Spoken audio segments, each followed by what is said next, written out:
हाय साथियों, कैसे हैं आप सब। अगर आप मेरे चैनल पे नए हैं तो आप लोग चैनल को सब्सक्राइब कर लीजिएगा। देखिए, आज मेरा क्लास जो है स्टार्ट होने जा रहा है। UP polytechnic exam, entrance exam जो होता है, आपको पहले इंट्रेंस एग्ज़ाम देने होते हैं और फिर आपका एडमिशन होता है पॉलिटेक्निक कॉलेजों में और फिर आप वहाँ से इंजीनियर बन के निकलते हैं।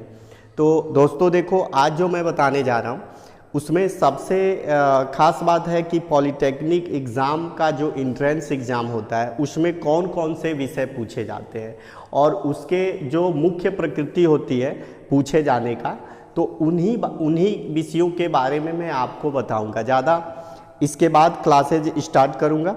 जैसे इसके बाद मेरा क्लास स्टार्ट हो जाएगा, उसमें आप मैथ, फिजिक्स और केमिस्ट्री पढ़ेंगे। तो सबसे पहले आप लोग आज जान लीजिए कि जो आपके इंट्रेंस एग्ज़ाम कराए जाते हैं जिसमें लाखों परीक्षार्थी बैठ करके परीक्षा देते हैं, तो क्या क्या पूछे जाते हैं, उनका वेट क्या होता है, कैसे परीक्षा की प्रकृति होती है और आप कैसे एग्ज़ाम देंगे, तैयारी कैसे करेंगे, ये रणनीति आज हम बनाएंगे। तो देखिए, आप 10वीं पास कर लेंगे तो क्लास अगर 10 पास कर लिए तो आप इसमें बैठने के योग्य हो जाते हैं, यानी इसमें परीक्षा देने के आप योग्य हो जाते हैं।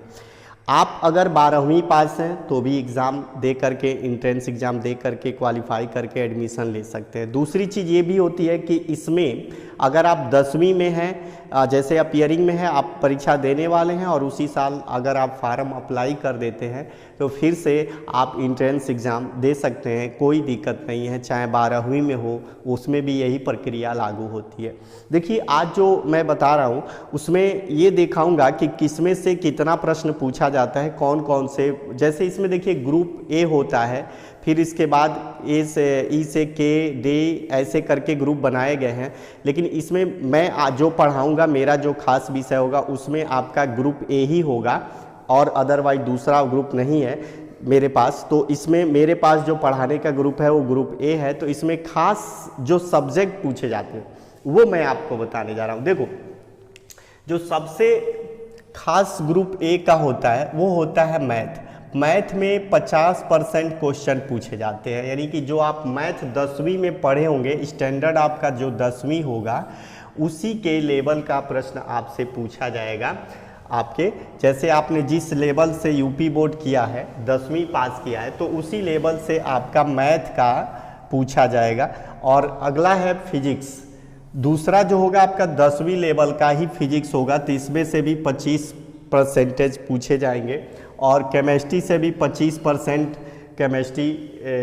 केमिस्ट्री से 25% क्वेश्चन पूछे जाएंगे। अर्थात इसका मतलब ये हुआ कि टोटल प्रश्न मिल करके 50 मैथ से पूछे जाएंगे और 25 आपके फिजिक्स से और 25 आपके केमिस्ट्री से, टोटल मिलके हो जाएंगे 100। तो 100 प्रश्न आपके इंट्रेंस एग्ज़ाम में पूछे जाएंगे, जो कि आपका एक क्वेश्चन का नंबर होगा, यानी कि एक क्वेश्चन का जो वेट होता है, जैसे मान लीजिए एक क्वेश्चन कितने नंबर का होगा, तो 4 नंबर का एक क्वेश्चन, 4 नंबर का।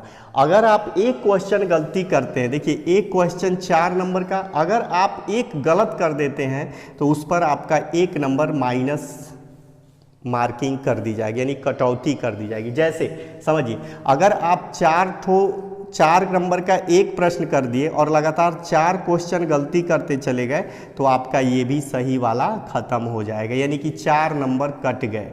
यानी 4 नंबर आपने सही पे पाया और 4 आपने गलत कर दिया क्वेश्चन, तो इसलिए ये 4 नंबर मिला करके एक नंबर कटौती करके एक सही भी चला जाता है। इसका मतलब है कि 1/4 यानी कटौती किया जा रहा है। तो याद रखिए, बड़ी सावधानी से, बड़े ही पॉजिटिव थॉट से आपको ये परीक्षा देनी होती है। ये कंपटीशन एग्ज़ाम है, ये एकेडमिक एग्ज़ाम नहीं है।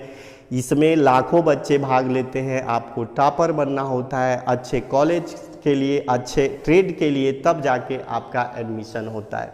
देखिए, अगर आप अच्छा बनना चाहते हैं तो आज से ही मेरे चैनल को सब्सक्राइब कर लीजिए और आप पढ़ते रहेंगे, लगातार पढ़ाई जाएगी, वो चीज़ पढ़ाई जाएगी जो आपके काम की है, बेकार की चीज़ें नहीं बताई जाएंगी। और मेरा अनुभव आज से नहीं है, बहुत पहले से मैं पॉलिटेक्निक एग्ज़ाम बच्चों की तैयारी कराता हूँ अपने कोचिंग सेंटर में, और इसमें अच्छे अच्छे आप जॉब कर रहे हैं, बढ़िया सैलरी पे जॉब कर रहे हैं। बस आप लोग मेरे साथ बने रहिए, मैं आपको लगातार पढ़ाता रहूँगा, और हर एक टॉपिक पे, हर एक आपका जो चैप्टर होता है उसमें से मेन जो अच्छे क्वेश्चन होते हैं, फाइंड एंड फिल्टर की प्रक्रिया से हम लोग पढ़ेंगे। फालतू के ज़्यादा दिमाग और ज़्यादा समय बर्बाद करने की ज़रूरत नहीं है कि हम थोड़े से पढ़ें, सॉलिड पढ़ें, उसी में से हमारा प्रश्न पूछा जाए और हम उसका जवाब दे सकें। ऐसी पढ़ाई करना है हम लोगों को। दोस्तों, अगर हम सही तरीके से पढ़ें, सही अपना रणनीति बना के पढ़ें, तो एग्ज़ाम क्वालिफाई करना आसान होता है। क्योंकि देखो, ये एग्ज़ाम जो होते हैं ना, ये यूँ समझो कि बहुत बड़ा सिलेबस होता है। अब आपको बताता हूँ ये सिलेबस कितना बड़ा होता है, और इससे आप सुनेंगे तो हो सकता है थोड़ा बहुत आपको डर भी हो कि बाप रे बाप इतना बड़ा सिलेबस है, लेकिन डरने की बात नहीं है। अगर आप मेरे साथ हैं तो डरने की बात नहीं है सिलेबस दे करके। जैसे देखिए, लगभग आपका मैथ में 40 चैप्टर है। अब बताइए, 40 चैप्टर हैं। उसके बाद फिजिक्स में लगभग 25 चैप्टर हैं, लगभग 1-2 अधिक हो सकते हैं। तो अभी नया सिलेबस कुछ आया है। अब इसमें देखिए, फिजिक्स में जो है लगभग 24 या 25 मान लीजिए हो सकते हैं, केमिस्ट्री में भी 24 या 25 हो सकते हैं। तो अब देखिए, इतने चैप्टर को पढ़ने हैं, तैयारी करने हैं और जाके एग्ज़ाम देना है।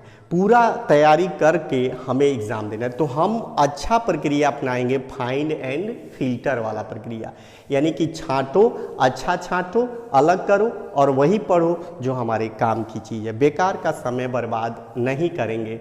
तो मेरे चैनल पे आप बने रहेंगे तो आपको पर डे सप्ताह में 2-3 वीडियो इस पर जरूर दिया जाएगा, जिस पर आप पढ़ाई करते हैं, और चैप्टर वाइज पढ़ाया जाएगा। 40 चैप्टर मैथ का जो है चैप्टर वाइज पढ़ाया जाएगा, फिजिक्स हो या केमिस्ट्री हो, हर एक का तरीका बताया जाएगा एग्ज़ाम के टाइम तक।